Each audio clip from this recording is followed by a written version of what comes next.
Well, back in May, we introduced you to a South Hardin senior who spent graduation day in a hospital bed after a devastating crash. Today, he's back home in Eldora and crediting a second family for helping him get there. Local 5's J.D. Snover has the story.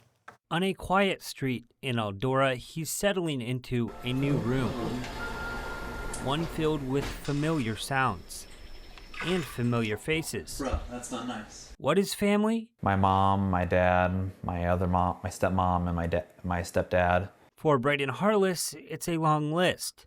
So what happens when one piece of their puzzle changes? And I fell asleep at the wheel and I went into the ditch.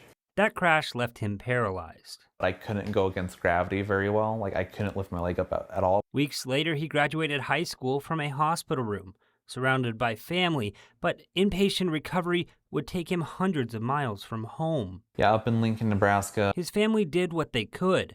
My mom came up and stayed with me for about a week one time, and then my stepdad came over for a little bit too. But there were still days to get through, and people he hadn't met yet. I'm a pretty social butterfly.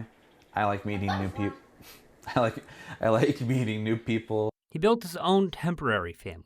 I don't think I'd be able to have the mental fortitude I've been able to have without those people. Braden's home now and can even lift his leg. It takes a lot of energy to just get around the house throughout the day. He's still adjusting, still recovering, and still telling his story. Never give up. That's the only thing I can really say, is just never give up. A lesson Braden learned hundreds of miles from home. There's people out there for you, whether you think there are or not. And one he hopes someone else discovers a little closer to theirs. In Eldora, I'm J.D. Snover, Local 5 News.